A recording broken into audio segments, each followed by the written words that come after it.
I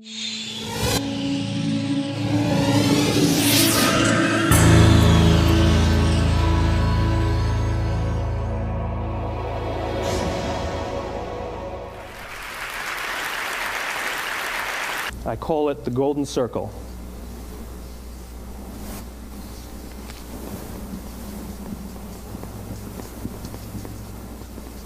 Why, how, what? This little idea explains why some organizations and some leaders are able to inspire where others aren't. Let me define the terms really quickly. Every single person, every single organization on the planet knows what they do, 100%. Some know how they do it, whether you call it your differentiating value proposition or your proprietary process or your USP. But very, very few people or organizations know why they do what they do. And by why, I don't mean to make a profit.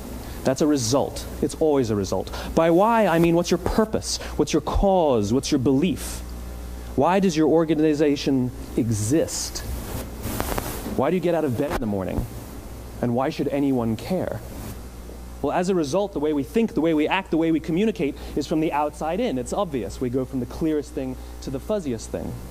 But the inspired leaders and the inspired organizations, regardless of their size, regardless of their industry, all think, act, and communicate from the inside out. Let me give you an example. I use Apple because they're easy to understand and everybody gets it. If Apple were like everyone else, a marketing message from them might sound like this. We make great computers. They're beautifully designed, simple to use, and user-friendly. Want to buy one? Meh.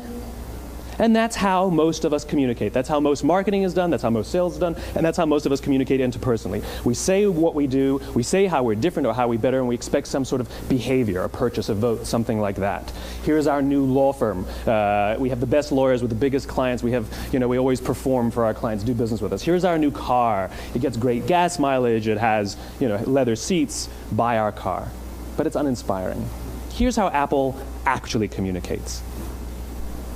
Everything we do, we believe in challenging the status quo.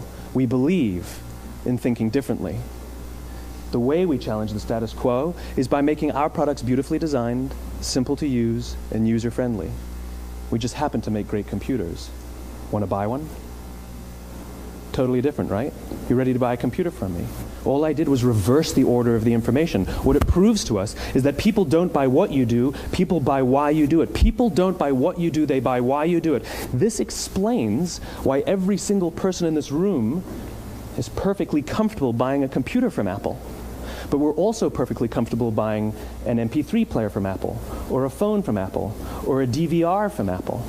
But as I said before, Apple's just a computer company. There's nothing that distinguishes them structurally from any of their competitors. Their competitors are all equally qualified to make all of these products. In fact, they tried. A few years ago, Gateway came out with flat-screen TVs. They're eminently qualified to make flat-screen TVs. They've been making flat-screen monitors for years. Nobody bought one. And Dell came out with MP3 players and PDAs.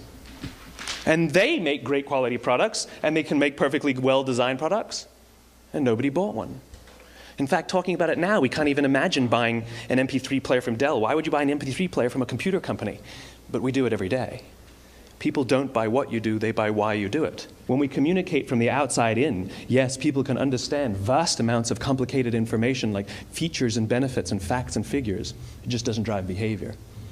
When we communicate from the inside out, we're talking directly to the part of the brain that controls behavior, and then we allow people to rationalize it with the tangible things we say and do. This is where gut decisions come from. Sometimes you can give somebody all the facts and your figures, and they say, I know what all the facts and details say, but it just doesn't feel right. Why would we use that verb? It doesn't feel right. Because the part of the brain that controls decision-making doesn't control language. And the best we can muster up is, I don't know, it just doesn't feel right.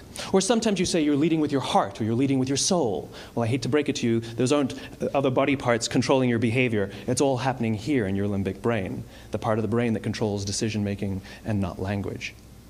But if you don't know why you do what you do, and people respond to why you do what you do, then how will anybody How will you ever get people to vote for you or buy something from you, or more importantly, be loyal?